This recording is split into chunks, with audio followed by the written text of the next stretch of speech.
A 7-year-old shouldn't know what terror looks like. But when little Amber crashed through the diner doors, her face told a story no child should live. "He's coming," she gasped, grabbing onto the nearest leather jacket.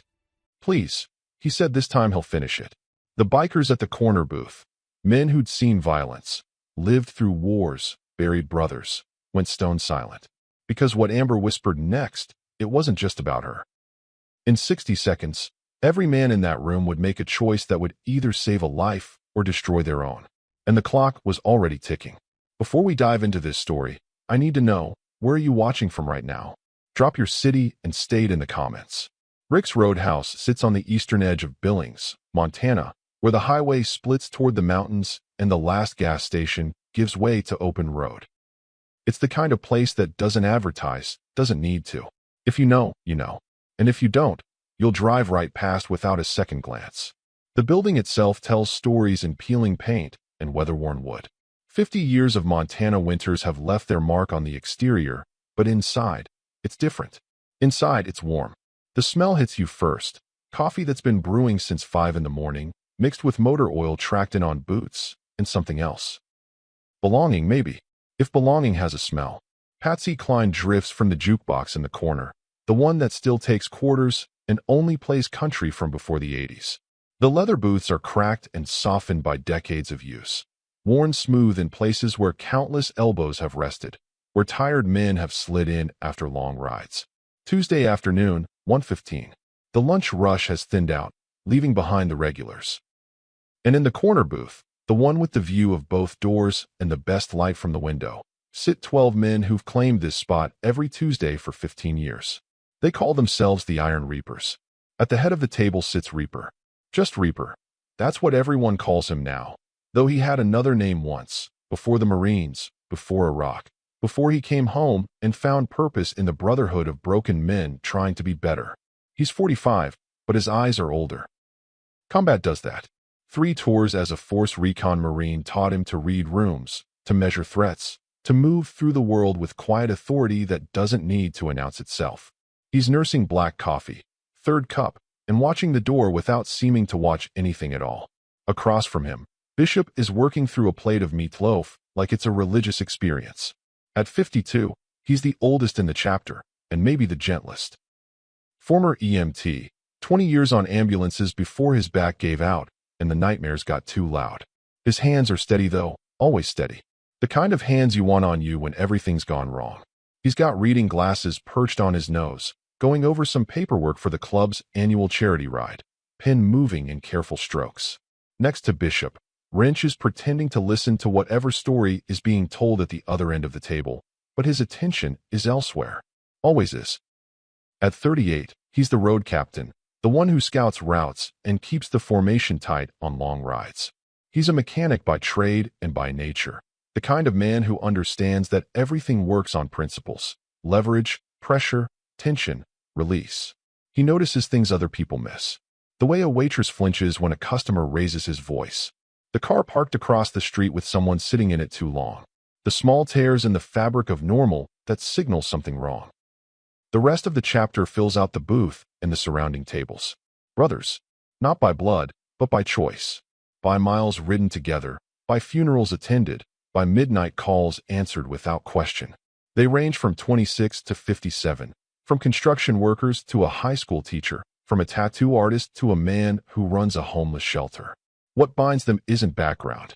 It's code. Every Tuesday, same booth, same order. For 15 years, nothing had interrupted this ritual. Not holidays, not weather, not the kind of personal drama that derails most people's routines. Tuesday was sacred. Tuesday was when the Brotherhood reminded itself what it stood for. Today would break that streak forever.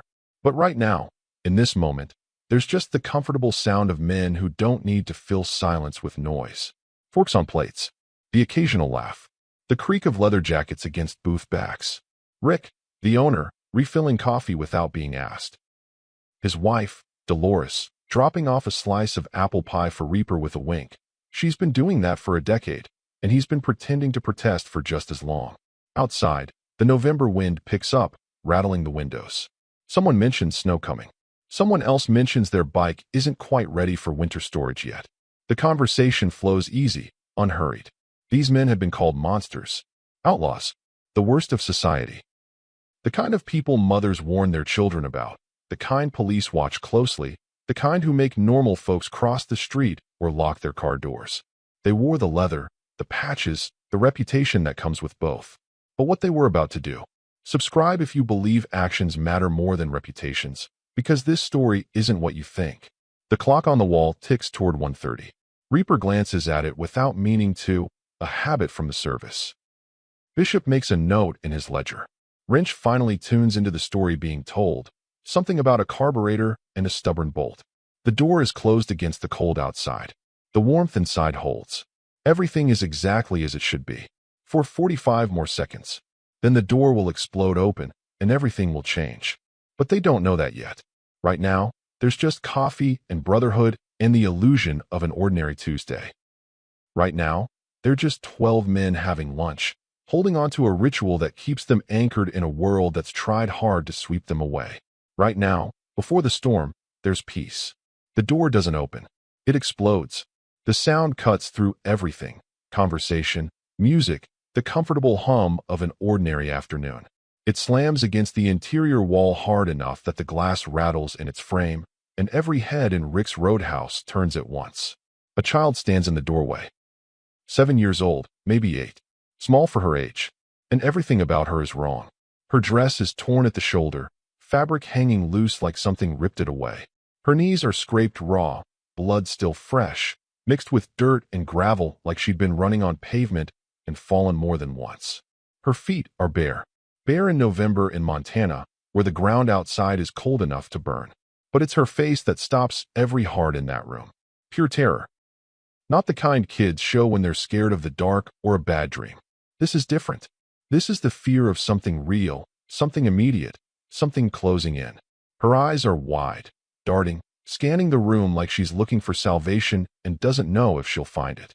She's gasping for air, chest heaving, blonde hair stuck to her face with sweat despite the cold. Her small hands are shaking so violently she can barely hold them steady. And then she runs. Not to Rick at the counter, not to Dolores coming out from the kitchen. She runs straight to the corner booth, straight to the men everyone else in town avoids, straight to Reaper. Her legs give out 3 feet from the table and she collapses, knees hitting the floor hard enough that it has to hurt, but she doesn't seem to notice. She grabs onto the first thing she can reach, Reaper's leather jacket, and holds on like it's the only thing keeping her from drowning. The words come out in broken fragments, between sobs, between gasps for air. He's coming. Her voice is small, but it carries in the sudden silence of the room. Everyone has stopped. Stopped eating, stopped talking, stopped moving. Please, he said. He said he'd kill us this time. Reaper's entire body changes. Later, Bishop would describe it as watching someone flip a switch. The relaxed man having coffee disappears, and what takes his place is something else entirely. Combat mode. Operator mode. Every sense focused, every calculation running. He moves slowly, deliberately, dropping to one knee so he's at her eye level. His voice, when he speaks, is calm, steady. The voice you use when someone's bleeding out and you need them to stay with you. You're safe now. We've got you. What's your name? Amber. It comes out as barely a whisper. Okay, Amber. Who's coming? But she can't answer that yet. The words are stuck somewhere between terror and trauma. Instead, more fragments spill out. Mama can't wake up. There's blood. He locked the door. He said today was the day he'd finish it. Her small body is shaking so hard she can barely form sentences. He knows I come here. He said he'd find me. He's right behind me. Please. The room's temperature drops. Not literally, but every man in that chapter feels it.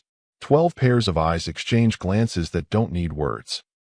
12 men who've seen violence, who've lived through their own demons, who know exactly what kind of monster puts that look in a child's eyes.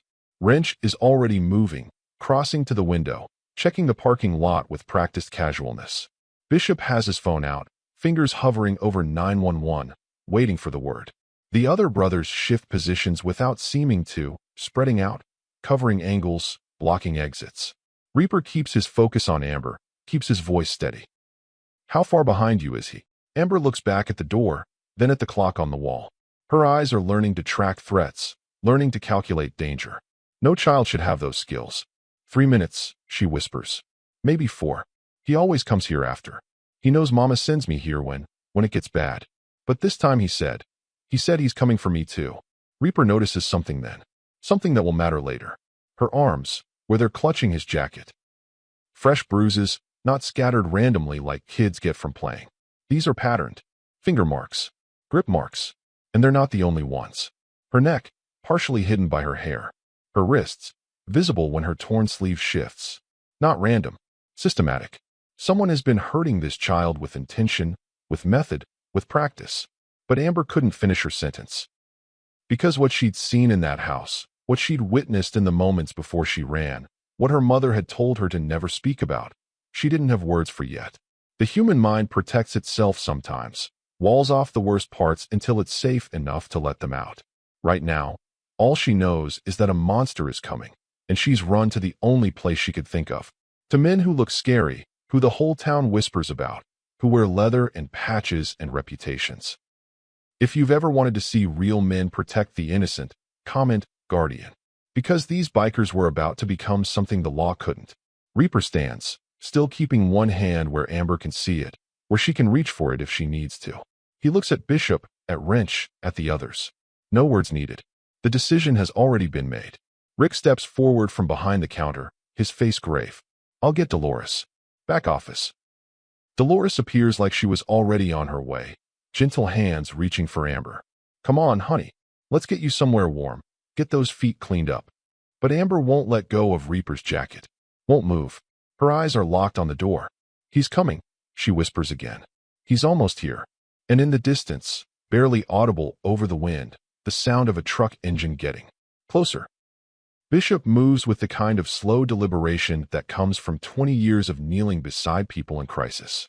He lowers himself to Amber's level, not hovering over her, not crowding her space. Just present. His EMT training taught him that trauma victims need control, need to feel like they have choices, need gentle, steady voices that don't demand, only invite. Dolores has brought a blanket, wrapping it around Amber's shoulders. Someone, Wrench, probably, has already locked the front door, flipped the sign to closed. The other patrons have been quietly ushered out. It's just the Brotherhood now, and this terrified child, and the truth that needs to come out before the monster arrives. Bishop's voice is soft, grandfatherly almost. Amber, honey, I used to drive ambulances. Helped a lot of people who were hurt. I'm good at helping, but I need to understand what's happening so I can help right. Can you do that? Amber nods, just barely. Her eyes keep darting to the door. Every 10 seconds, like clockwork. Checking, waiting, dreading. Let's start with your mama. Where is she right now? Amber's voice comes out small. Home. On the kitchen floor. There's blood by her head. She hit the counter when he pushed her. She told me to run. Told me to come here and find the bikers. A sob catches in her throat. She said you'd keep me safe. That you were good men, no matter what people say. Bishop exchanges a glance with Reaper, already painting a picture neither wants to see. And who hurt your mama? Ray. The name comes out like poison. Ray Cullens.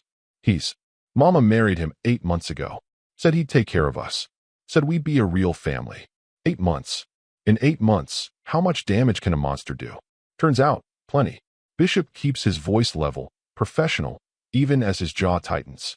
Tell me about Ray. And Amber does. In fragments, in pieces, in the way traumatized children tell stories when they've been holding secrets too long. Ray Cullens works at the county impound lot. Used to be a corrections officer at the state prison before that. He knows things, Amber says. Knows how to hurt people without leaving marks that show. Knows where to grab that bruises stay hidden under clothes. Knows how to make it look like accidents. Mama's had 3 accidents since Ray moved in. Fell down the stairs. Walked into a door. Slipped in the shower. That's what Ray tells the neighbors. Tells the folks at church where he serves as a deacon. Tells the parents at youth football where he volunteers as an assistant coach. Ray Cullens is respected in town. Upstanding citizen. Good Christian man who took in a struggling single mother and her daughter. That's the story everyone knows. But there's another story. One that lives inside that house. One that Amber has been living for 8 months. The basement door that locks from the outside. The promises Ray makes when he's angry. The ones about finishing what he starts. The way he watches Amber. The way his hand lingers too long when he pats her head. The way Mama's eyes have gone dead, defeated, like she's given up hoping rescue will come. He said today was the day. Amber's voice drops to barely a whisper. This morning, before Mama even woke up, he was standing in my doorway. Just standing there. He said, today I finish what I started. No more waiting. Then he went downstairs and I heard him and Mama fighting, and then the sound of her hitting the counter. She checks the door again. 10 seconds have passed.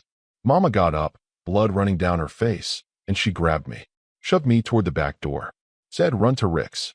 Find the Iron Reapers. They'll protect you. And I ran. I didn't look back. I just ran. Her small hands clutched the blanket tighter. But he saw me running. Shouted after me. Said he'd find me. Said there's nowhere I can hide that he won't find me. Bishop's hands are steady, but his eyes have gone cold in a way that would terrify anyone who didn't know him. Amber, when Ray comes to Rick's, what does he usually do? He always comes to Rick's after. He knows Mama sends me here for safety when things get bad. He comes, orders coffee, sits at the counter like everything's normal. Then he tells me it's time to go home. And I have to go with him because he's my stepdad and everyone thinks he's a good man, and who would believe me? She looks up at Bishop with eyes too old for 7 years. But this time he said he's coming for me too. Said today he finishes everything. I don't know what that means, but Mama's eyes. Mama looked so scared. The room has gone absolutely silent. Every brother is listening, processing, calculating, building a picture of Ray Cullens in their minds. Former corrections officer means he knows the system, knows how to work it. Church deacon means cover, means community trust. Youth football volunteer means access to children, means grooming opportunities. And the basement door that locks from outside, the calculated violence, the methodical approach to hurting, that's not passion, that's not anger out of control. That's something worse. That's someone who enjoys it, someone who plans it, someone who's done this before and will do it again. Reaper speaks for the first time since Amber started her story. His voice is quiet, controlled, but underneath it runs something dark and cold. How long do we have? Amber checks the door again. He left maybe 2 minutes after me. But his truck is faster. And he knows the roads. Her voice breaks. He's almost here. I can feel it. And right then, as if summoned by her fear, the sound of a vehicle pulling into the parking lot cuts through the wind. A truck engine. Diesel. The kind that makes a particular rumble. Amber's entire body goes rigid. The color drains from her face. That's him, she whispers. That's Ray's truck. The monster has arrived. Reaper stands. The movement is fluid, controlled, carrying the weight of decision already made. He doesn't look at Amber when he speaks. His eyes are on his brothers, reading them, knowing what he'll see before he sees it. For words. That's all it takes. How long we got? The question isn't really about time. It's about commitment.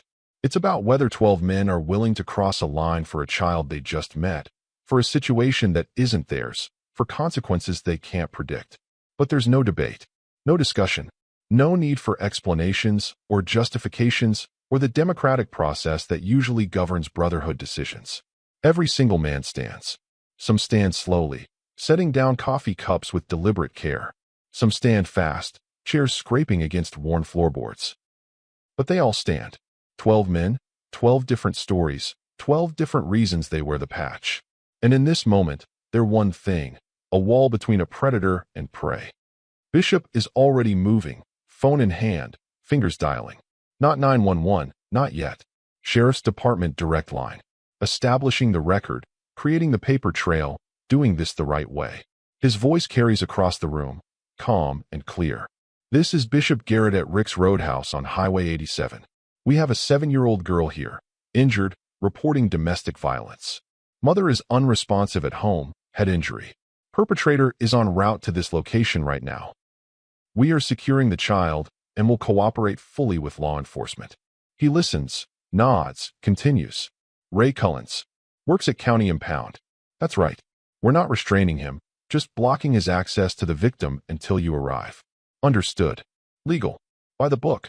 Protection of a minor in immediate danger. Everything documented. Wrench moves to Amber, crouching down where Bishop had been. His voice is surprisingly gentle for a man with his name, his reputation. Hey, little one. See that door back there? That goes to Mr. Rick's office. Mrs. Dolores is going to take you back there, get those feet cleaned up, maybe find you some socks. You'll be able to hear everything that happens out here, but he won't be able to see you. Can you do that? Amber's eyes are locked on the front door, on the truck visible through the window. Ray's truck. Diesel engine still running, like he doesn't plan to stay long. Like he's just stopping by to collect his property. He'll know I'm here, she whispers. Yeah, he will, Wrench says. But he can't get to you. See all these guys? That's a wall. A wall doesn't move, doesn't break, doesn't let anything through it doesn't want through it. You understand. Amber looks around at the men positioned throughout the room. She nods slowly. Dolores takes her hand, leading her toward the back. But Amber stops at the office door, turns back. Don't let him take me. Please. If he takes me, Mama and me, we're gonna die? The words hang in the air after she disappears into the office. Don't let him take me. Simple request. Enormous implications.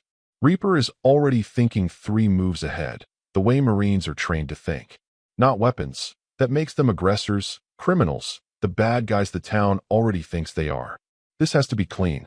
Defensive. Protective. Witnesses, documentation, legal justification for every action. Spread out, he says quietly. Cover the exits. Nobody touches him unless he tries for the back. Nobody escalates.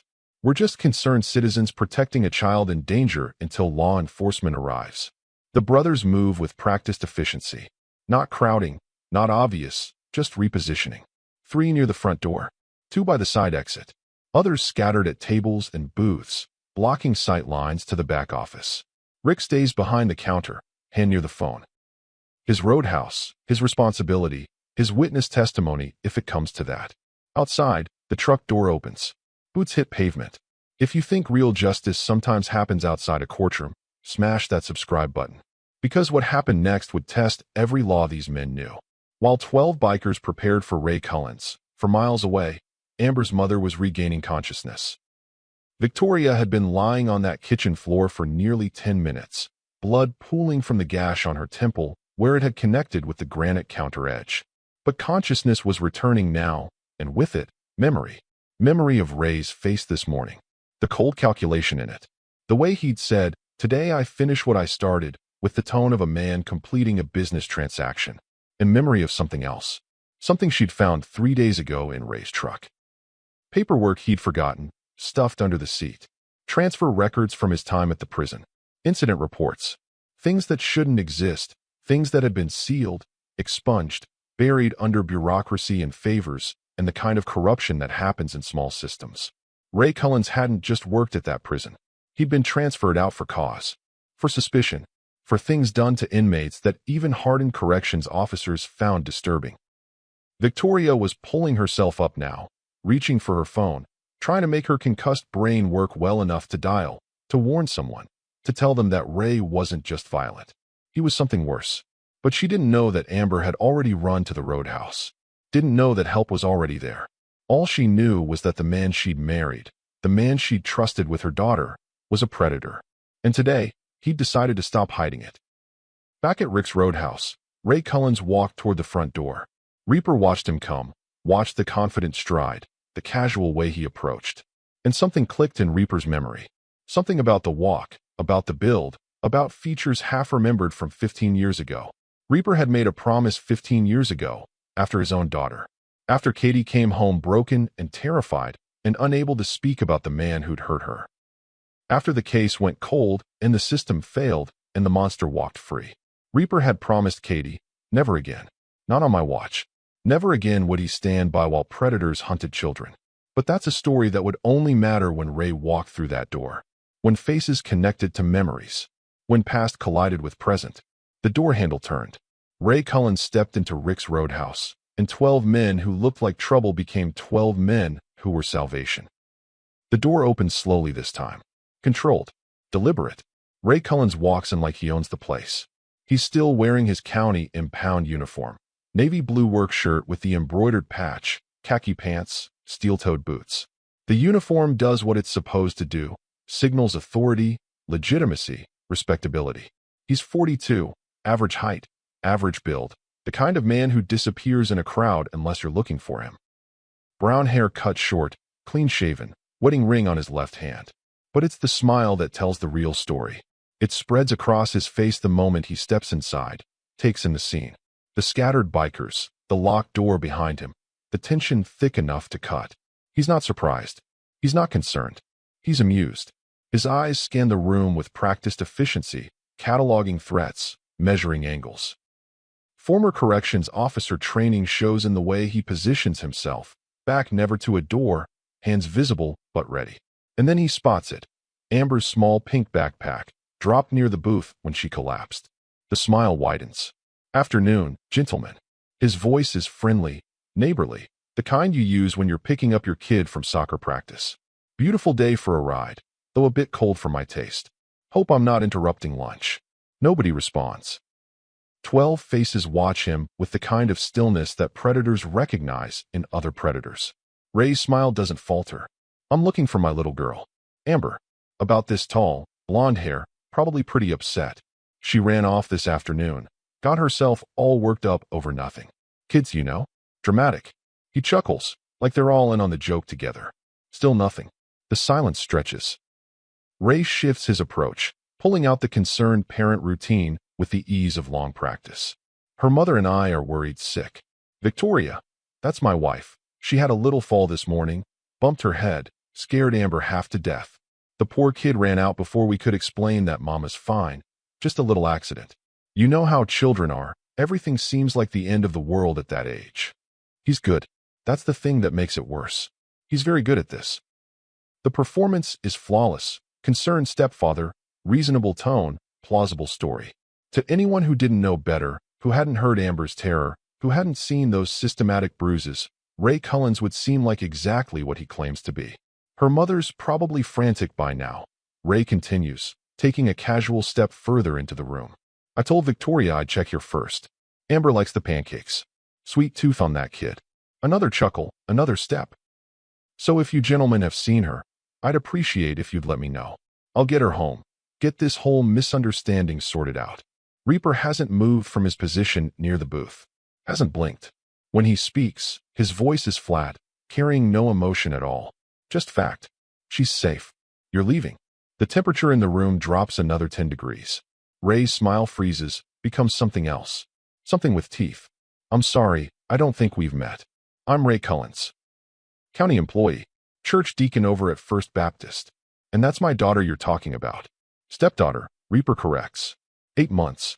"And she's terrified of you." Ray laughs, but it sounds wrong now. Forced.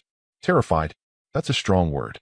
"Look, I don't know what Amber told you, but she's got quite the imagination. Watches too much TV, reads too many books. Kids that age, they can't always tell the difference between real and make-believe." The bruises are real, Bishop says quietly from his position near the counter. "Patterned. Systematic. Recent and old. That's not imagination." Ray's jaw tightens, almost imperceptibly. The mask is cracking. "I don't know what you think you're doing here, but you're interfering with a family matter. That's my stepdaughter, and I have every legal right to take her home. She's in protective custody," Bishop continues. "Sheriff's Department has been notified. They're en route." For just a moment, something flashes across Ray's face. Calculation. Reassessment.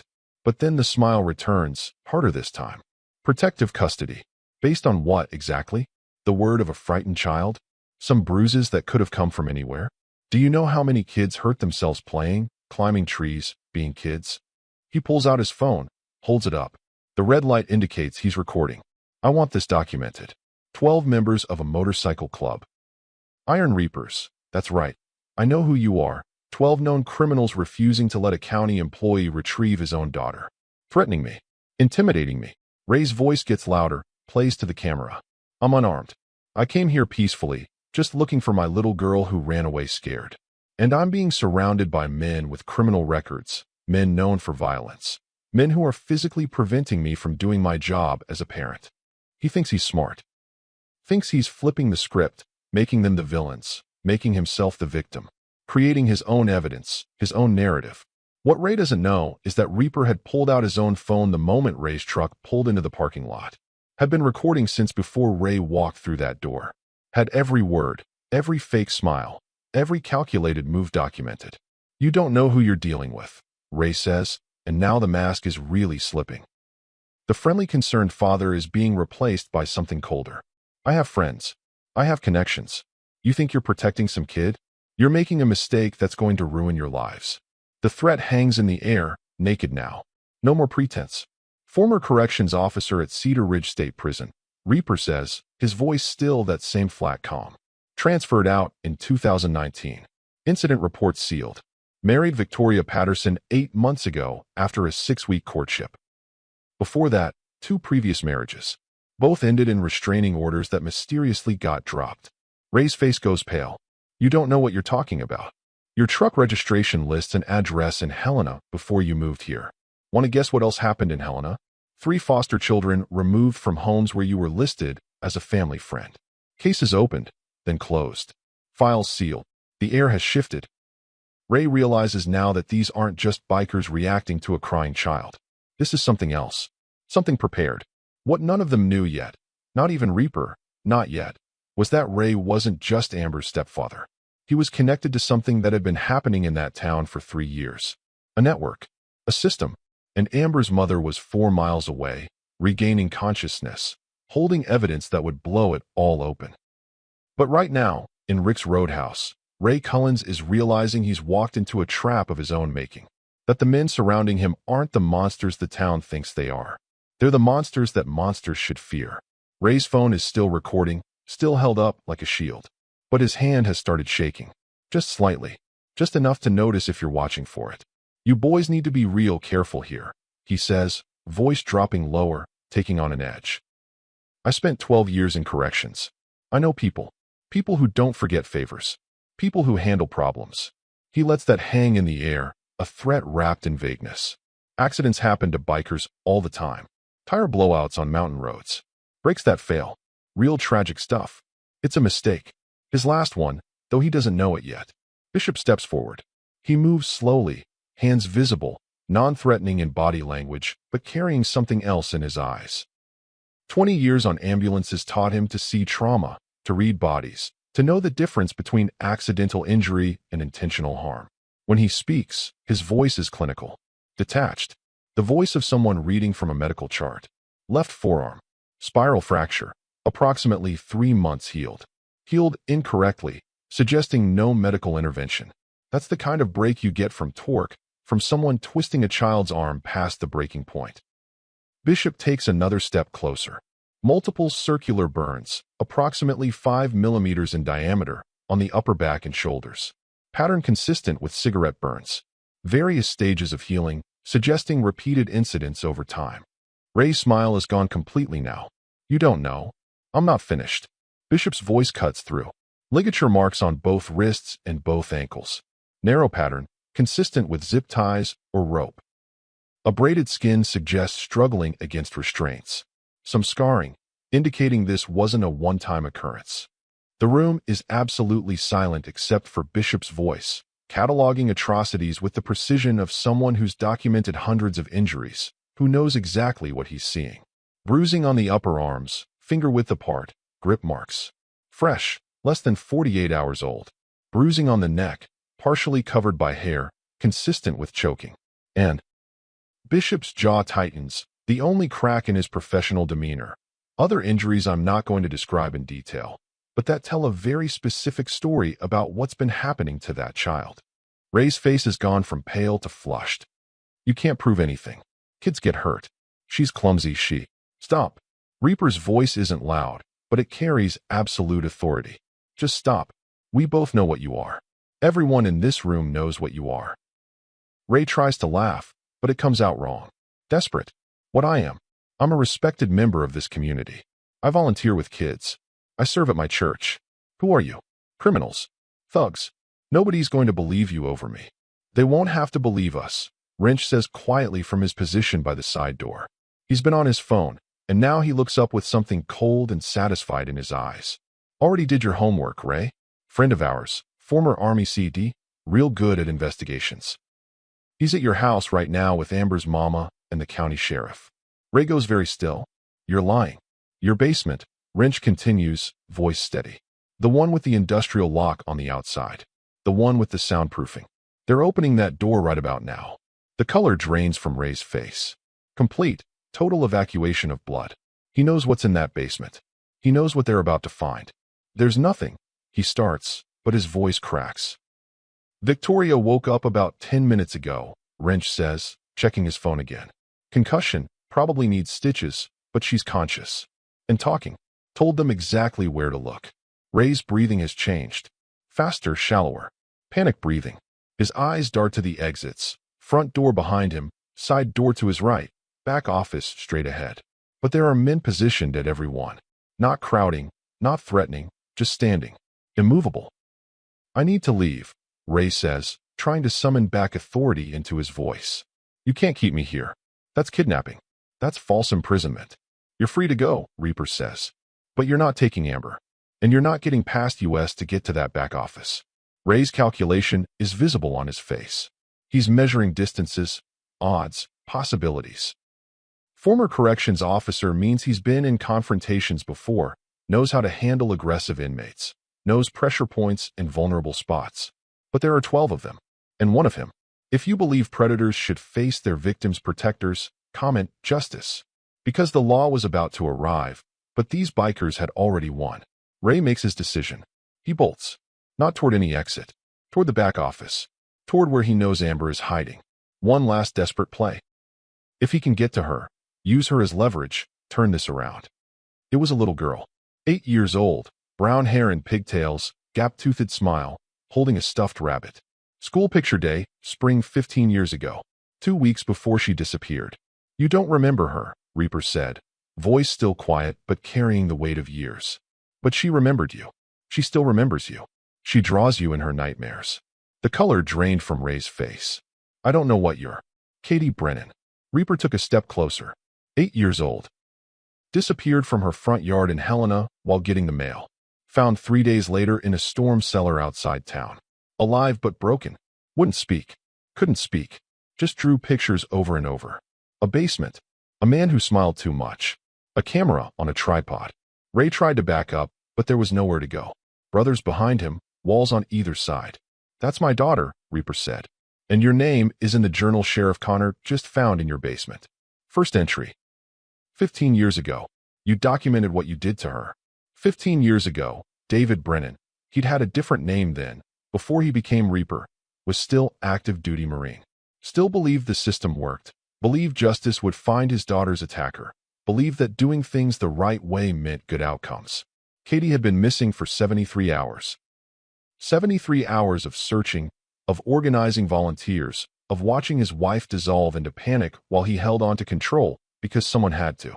73 hours of imagining the worst while praying for the best. They found her in a storm cellar 8 miles outside Helena, discovered by a farmer checking his property after heavy rain. She was alive, dehydrated, hypothermic, traumatized beyond words, but alive. The doctors said she was lucky. Could have been so much worse, they said. No permanent physical damage, they said. She'll recover, they said. But Katie didn't recover. Not the way they meant. Her body healed, but something inside her stayed broken. She stopped talking for 6 months. When she finally spoke again, she couldn't, or wouldn't, describe what happened. Couldn't identify her captor. Just said she didn't remember, didn't see his face, didn't know. But she drew pictures. Obsessively. The same images over and over. A dark room with concrete walls. A mattress on the floor. A camera watching. And a man, always drawn the same way. Smiling too much. Features blurred like her mind couldn't hold on to them, or wouldn't. The case went cold within a year. No suspects, no evidence, no leads. The detective assigned to it eventually retired. The file gathered dust. Katie went to therapy twice a week for 8 years. David Brennan's marriage collapsed under the weight of trauma and blame and helplessness. He left the Marines. Couldn't focus, couldn't deploy knowing Katie was struggling. Came back to Montana and found himself drifting, purposeless, drowning in failure. Until he found the Iron Reapers. Found brotherhood. Found men who understood that sometimes the system fails, and all you have left is the choice to be better, to protect those who need it, to make promises you can actually keep. And he made a promise. Standing at Katie's bedside one night while she slept fitfully, whimpering through nightmares she wouldn't remember in the morning, he made a promise. Never again. Not on my watch. Never again will I stand by while someone hurts a child. Never again will I trust the system to do what I should do myself. Never again. Katie was 33 now. Married to a good man who was patient with her triggers, her bad days, the therapy appointments she still kept. 2 kids of her own, and she was a fierce mother, protective in ways that came from knowing firsthand what monsters walked the world. She still had nightmares. Still drew sometimes when the stress got bad. The same images, the same blurred face smiling too much. And Reaper had spent 15 years keeping his promise. Had intervened in 3 domestic violence situations. Had reported 2 suspected abuse cases that law enforcement followed up on. Had organized community watch programs and partnered with social services and done everything he could within the bounds of law to protect children. Because the promise wasn't about revenge. It was about protection. It was about making sure no other father stood where he'd stood, feeling helpless and broken while their child suffered. But now, standing in Rick's roadhouse with Ray Cullens trapped and terrified, Reaper understood something he hadn't before. The man who'd hurt Katie hadn't gotten away, hadn't disappeared into the system's cracks. He'd been operating openly, confidently, protected by networks and sealed files and a uniform that gave him access. He'd been here all along. I was just starting out then. Ray's voice came out strangled, desperate. Didn't even know what I was doing. It was a mistake. A one-time thing. I never. Stop. Reaper's voice cut through like a blade. There are 17 files in your basement. 17 children. Katie was the first, but she wasn't the last. And you documented all of it. Every single one. Ray tried to speak, tried to find some angle, some defense. But there was nothing left. The mask was completely gone now, leaving only the monster underneath. Reaper could have killed him in that moment. His hands wanted to. Every instinct honed by Marine combat training. Every moment of rage held back for 15 years. Every nightmare he'd comforted Katie through. It all pressed against his control, demanding release. 12 witnesses would have said self-defense.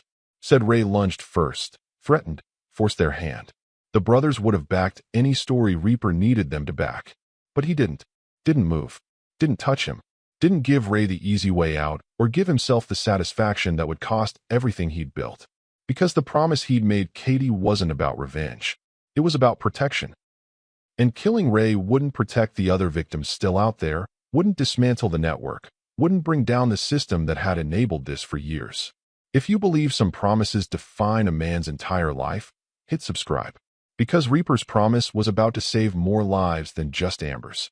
Katie survived you, Reaper said quietly. She built a life. She's happy most days.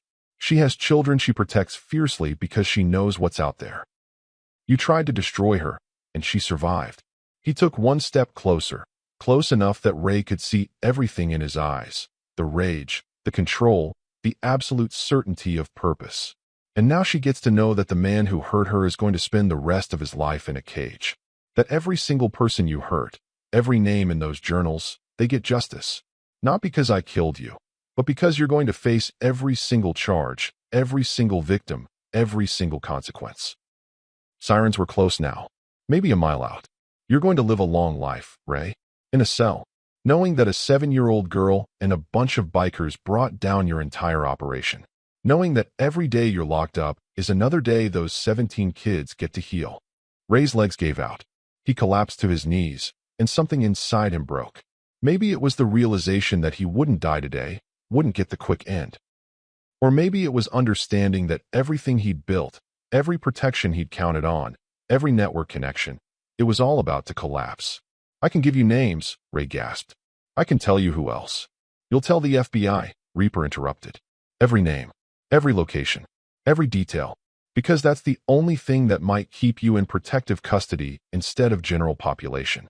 And trust me, you want protective custody, because word spreads in prison. Child predators don't do well. Former corrections officers who hurt kids do even worse. The patrol cars were pulling into the parking lot now. Doors opening, footsteps approaching. Reaper pulled out his phone, took a breath to steady himself, and dialed. Katie answered on the second ring. Dad, Katie, sweetheart, I need to tell you something. Sheriff Connor came through the door of Rick's Roadhouse, flanked by 2 FBI agents in dark suits and 3 more patrol cars worth of deputies spreading out to secure the perimeter. She took in the scene with one sweep. Ray Cullens on his knees in the center of the room, 12 bikers positioned in a loose circle around him, but not touching him. and the absolute stillness that comes when violence has been considered and rejected. Ray Cullens, Connor said, voice carrying official weight now, reading from the warrant she held. You're under arrest for 17 counts of child endangerment, sexual assault of a minor, kidnapping, production of child exploitation material, and conspiracy to commit human trafficking. More charges pending. The FBI agents moved in with practiced efficiency. Cuffs. Rights. The mechanical process of taking a predator into custody. Ray didn't resist. Didn't speak. Just stared at the floor while his life ended in every way that mattered.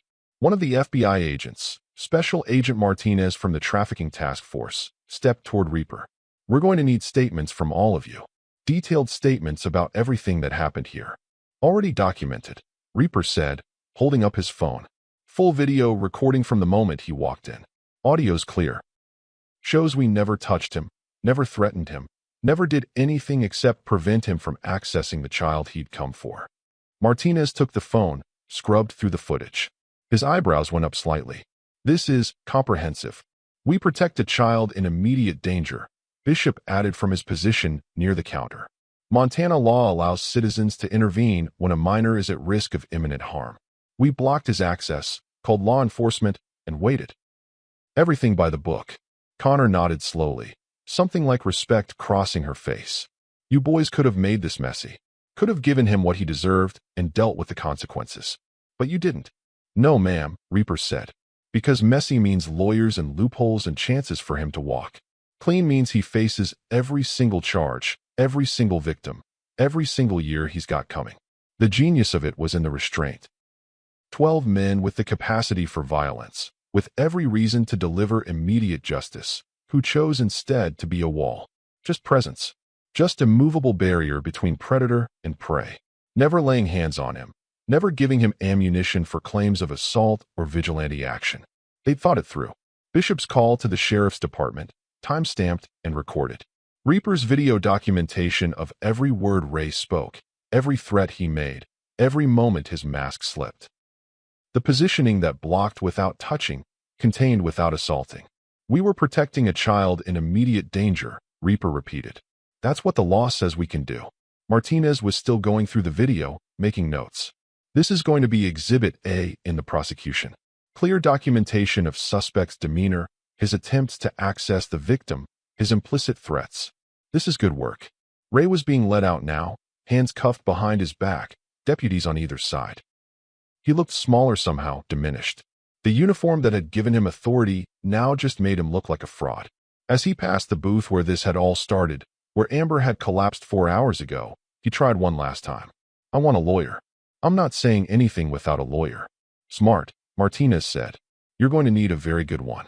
Because what we found in your basement. That's enough for life without parole.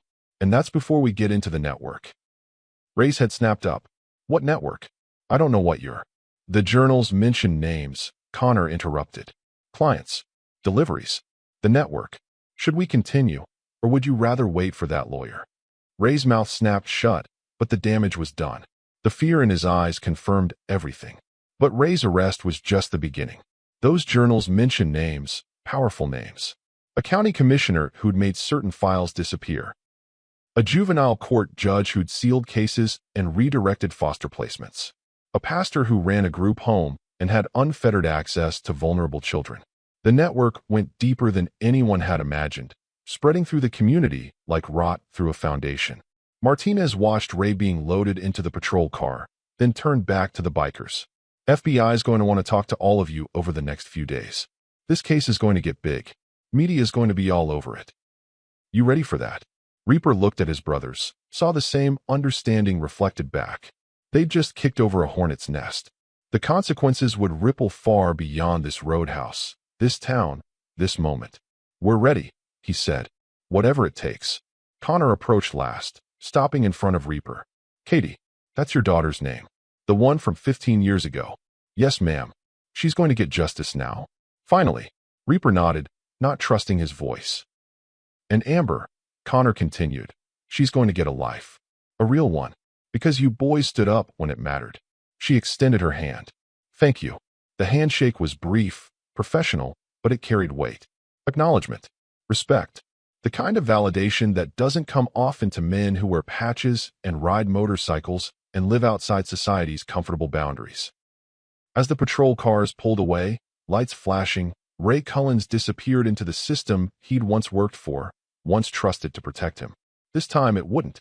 The safe house was 40 miles outside Billings, tucked into a valley where the nearest neighbor was 3 miles away, and the only sound at night was wind through pine trees. FBI arranged it, but the Iron Reapers supplemented the security. Volunteer basis. Unpaid. Rotating shifts that meant someone was always watching, always present, always standing between Amber and Victoria and the possibility that Ray's network might reach for them. Victoria's head required 16 stitches. Concussion protocol meant she couldn't be alone for 72 hours. But she was never alone. Dolores from the Roadhouse came to help with cooking, with the practical care that trauma victims need. Bishop checked her vitals twice a day with the gentle competence of someone who'd done this 1,000 times before. And Amber was still terrified. The first night, she screamed herself awake 4 times. Nightmares where Ray found her, where the basement door opened, where no one came when she called. Victoria held her, rocked her, whispered promises that sounded hollow even to her own ears, because how do you promise safety to a child who's learned that monsters are real? But the bikers kept showing up. Not crowding, not overwhelming, just present. Wrench arrived on the 3rd day with lumber and tools, set up in the garage, and started building. Didn't announce what he was making, just worked with the steady focus of a man who understands that sometimes you heal with your hands. Bishop taught Amber to change a tire on the 4th day. Seemed random until you understood his thinking, giving her skills, showing her she could fix things, demonstrating that not all men were threats. He was patient when her hands shook, calm when she dropped the wrench twice, encouraging when she finally got the lug nuts tight. Reaper just listened. That was his gift. He'd sit on the porch while Amber played in the yard. Always visible, always watchful, and when she needed to talk, he was there. When she needed silence, he gave her that too. He never pushed, never demanded progress, never treated her trauma like something to overcome on a schedule. Why do you keep coming? Amber asked him one afternoon, 2 weeks into safe house isolation. You don't have to. I know, Reaper said, but I want to. Is that okay? She thought about it, then nodded. Ray said nobody would help us. Said nobody cared what happened to people like us. Ray was wrong about a lot of things. Victoria watched these interactions from the kitchen window, saw her daughter slowly unfold from the tight ball of fear she'd become. One afternoon, 3 weeks in, she found Reaper on the porch and sat beside him. You didn't save us, she said quietly. You gave us a future. There's a difference. Reaper looked at her, saw the weight she was carrying. Guilt for bringing Ray into their lives, shame for not seeing sooner, grief for what her daughter had endured. You got her out, he said. When it mattered most, when he was coming for her, you sent her to people who could protect her. That took courage. I should have left sooner. Maybe, but you didn't know what you were dealing with. He was good at hiding it. Experts at hiding it. That's what makes them dangerous. Victoria wiped at her eyes. The FBI says there's going to be a trial. That Amber might have to testify. She won't be alone when she does. We'll be there. Every single one of us. And they were. But that comes later. Wrench finished his project on week 4. A dollhouse, 3 stories, meticulously detailed. Working lights, furniture he'd carved by hand, tiny curtains Dolores had sewn. He presented it to Amber without ceremony, just set it in her room, and said, "Thought you might like this." Amber stared at it for a full minute, then burst into tears. Not sad tears, overwhelmed tears. The kind that come when someone shows you that you matter, that someone spent hours of their life creating something just for you. 6 months later, things looked different. Victoria had filed for divorce, not complicated since Ray was in federal custody awaiting trial. She'd found work as a bookkeeper for a small accounting firm that didn't ask too many questions about her recent past. Started therapy twice a week, working through her own trauma, learning to forgive herself. Amber turned 8 in May. The party was at the Iron Reapers clubhouse, which sounds wrong until you understand what the clubhouse had become for her. A place of safety, of family, of men who'd proven they could be trusted. 12 bikers and their families. Kids running around the yard. A cake Bishop had baked himself, slightly lopsided but decorated with motorcycles Amber had helped design. Presents piled on a table, most handmade because that's what this brotherhood understood. Time, and effort matter more than money. Amber started drawing again, not the nightmares that had consumed her those first months. Motorcycles, big ones, chrome gleaming, detailed exhaust pipes and custom paint jobs. And riding them, figures she drew with careful attention, angels with leather jackets and patches that read, Iron Reapers. What are those? Victoria asked, looking at the drawings taped to Amber's bedroom wall. Guardian angels, Amber said simply. Reaper says everyone has them. Mine just ride motorcycles. The healing wasn't linear. There were still bad days, still moments when a truck engine or a man's raised voice sent Amber into panic. Still nights when nightmares came. But they were getting further apart, less intense, more manageable. And she was never facing them alone. Ray Cullens broke in week 3 of federal custody. Not because of interrogation techniques or legal pressure, but because he understood math. 47 years old, facing 17 counts of child exploitation with mandatory minimum sentences that added up to more than 3 lifetimes. His only leverage was cooperation. His only hope for protective custody instead of general population was giving them everything. So he did. The FBI task force spent 18 months following the threads Ray provided. Names led to locations. Locations led to evidence. Evidence led to more names. The network unraveled like a sweater with one thread pulled, slowly at first, then all at once. 43 arrests across 3 states. Montana, Wyoming, Idaho. Men who'd thought themselves untouchable because they'd built protection into the system itself. But once that system turned its full attention on them, once federal resources and multi-state coordination focused on dismantling what they'd built, the protections dissolved. A county commissioner in Helena who'd made files disappear and redirected child services investigations. Arrested at his office, Perp walked past the same staff who'd considered him a mentor. A juvenile court judge in Billings who'd sealed cases and placed foster children with approved families. Families that were part of the network. Disbarred before the trial even started, held without bail as a flight risk. A pastor who ran a group home outside Missoula, who'd had unrestricted access to vulnerable children for 8 years. His congregation couldn't believe it at first, then had to reckon with the evidence that couldn't be denied. A former state senator, retired but still influential, who'd provided political cover and used his connections to bury investigations. The recordings Ray had kept, insurance, he'd called them, brought down a man who'd spent 40 years building a reputation.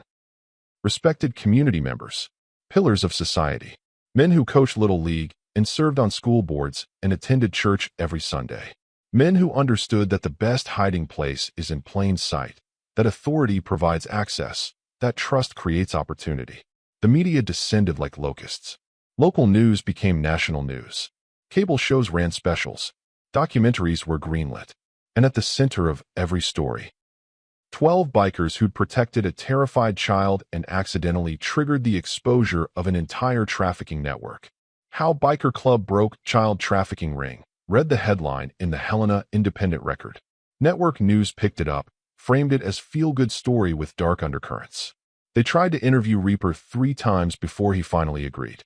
The reporter was young, earnest, wanted to make it about heroism and redemption arcs. Reaper shut that down immediately. We just protected a kid who asked for help, he said, voice flat, uncomfortable with cameras. That's what you're supposed to do. Nothing special about it. But you risked. No. Reaper's tone left no room for argument. We didn't risk anything. We stood between a predator and a child.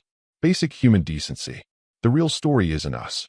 It's the 17 victims who are getting justice. It's the system that failed them finally working the way it should. It's making sure this never happens again. The interview ran for 90 seconds on the evening news. Most of it got cut. What remained was Reaper's final line, the one that went viral in the way truth sometimes does. When someone asks for help, you don't question if you're qualified. You just help. 17 victims recovered and placed in protective services. Some with family members who hadn't known they were missing, runaways, throwaways, kids the system had lost track of. Others into foster care, carefully vetted this time, with oversight that hadn't existed before. Because 12 men chose to stand up that Tuesday, 43 children would never be victimized by this network again. 43 predators would spend decades in prison. A system that had enabled them would be forced to examine its failures and build better protections. The trials took 2 years. Ray Cullens testified in 14 of them, giving detailed accounts that corroborated the physical evidence, the journals, the documentation he'd kept. Each testimony added years to his sentence, improved his custody conditions slightly, kept him breathing a little longer. He got life without parole, times 17, to be served consecutively. A mathematical impossibility, a symbolic gesture. He'd die in prison. Everyone knew it. Katie testified too, when the prosecutor handling Ray's case needed to establish pattern, to show this wasn't isolated incidents, but systematic predation. She was 34 by then, strong enough to face him across a courtroom, to describe what he'd done 15 years ago, to watch his face while she reclaimed her story. Reaper sat in the gallery behind her, solid presence, living proof of the promise he'd kept. When Katie's voice broke describing the basement, the camera, the 3 days that had defined her childhood, Reaper's hands gripped the bench in front of him hard enough that his knuckles went white. But he didn't intervene, didn't protect her from this. Because she'd asked to do it, said she needed to. And sometimes the promise means letting the people you love face their demons on their own terms. The jury deliberated for 47 minutes. Guilty on all counts. Reaper drove to Katie's house 3 days after the final verdict. 30 miles of Montana highway, enough time to rehearse what he'd say, then abandon the script because some conversations can't be planned. Katie was waiting on the porch, her 2 kids playing in the yard under her husband's watchful eye. She knew why he was coming. Had known since the arrest, since the moment her name appeared in those journals, and 15 years of questions finally had answers. They sat on the porch swing her husband had built, the one that creaked in a comfortable rhythm, and Reaper told her everything. Not the sanitized version, not the protective father edit. Everything. What was in the basement. What the journals documented. How many others there had been. Katie listened without interrupting, hands folded in her lap, breathing steady. Years of therapy had taught her how to hold difficult truths without breaking. "I'm sorry," Reaper said when he finished. "I'm sorry it took 15 years. I'm sorry I couldn't find him sooner." Katie shook her head. "You found him when it mattered. You saved Amber. That's what counts." 3 weeks later, in a therapist's office designed for trauma work, Katie met Amber for the first time. Supervised, carefully structured, both their therapists present. 2 survivors, 15 years apart, connected by the same monster. Amber was small for 8, still carried wariness in her shoulders, still checked exits without meaning to. Katie recognized all of it. The hypervigilance, the way Amber positioned herself near the door, the quick assessment of everyone in the room. "Hi," Katie said, keeping her voice gentle. "I'm Katie. You're, well, I guess we're sort of connected." Amber studied her for a long moment. "You're Reaper's daughter. The one from before." "Yeah, I am. Did he hurt you too?" Katie didn't flinch from the directness. Kids who've been through trauma don't dance around hard questions. "He did. A long time ago. When I was 8, like you." Amber processed this, connecting dots. "It gets better. Not all the way, not fast. But it gets better." "How do you know?" Amber's voice was small, hoping but afraid to hope. "Because I'm here. Because I have a family and a life and days where I don't think about it at all. The nightmares get quieter. The scared feeling gets smaller. You learn to trust again, slowly." Katie leaned forward slightly. "And you get to be angry about it, and sad about it, and whatever you need to feel about it. There's no wrong way to heal." Amber was quiet for a moment, then asked the question that had been living in her chest for months. "Did you get to see the man who hurt you go to jail?" Katie smiled, and it was real. "Not then, but I do now. Because of you. Because you were brave enough to run, to ask for help, to tell the truth even when it was scary. You did what I couldn't do when I was 8. And because of that, he's never hurting anyone again." The basement where they found Katie 15 years ago, Ray had drawn a map to it in his journal, had documented it like a historian preserving important sites. He'd kept trophies there, things taken from his victims, stored in a box buried beneath the floor. When FBI excavated the site, they found Katie's stuffed rabbit, the one from her school picture, the one she'd been holding when she disappeared. They returned it to her in an evidence bag. She held it for a long time, this remnant of her 8-year-old self, then decided to bury it properly. Small funeral, just family, putting to rest the child she'd been before trauma redefined her. "I don't need to carry it anymore," she told Reaper at the graveside. "I have answers now. I know it wasn't my fault. I know he's gone. I know other kids are safe because we stopped him." That's what healing looked like. Not forgetting, not erasing, but integrating. Taking the trauma and building a life around it instead of letting it be the foundation everything else rested on. Amber watched Katie leave the therapist's office that day, watched her hug her kids, watched her drive away to a normal life. And for the first time since Ray Cullens walked into her world, Amber believed that maybe, someday, she could have that too. Not revenge. Not even justice, exactly. Something better, the prevention of future harm. The knowledge that by surviving, by speaking, by letting good men protect her, she'd broken a chain that had bound 17 children.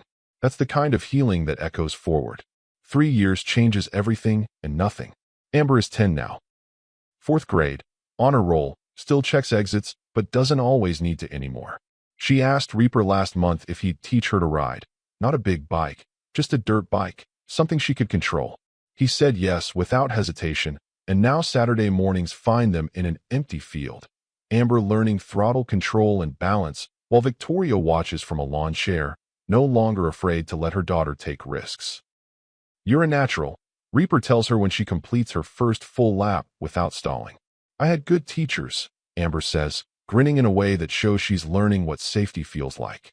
Victoria remarried 18 months ago. Took her time, went slow, chose carefully.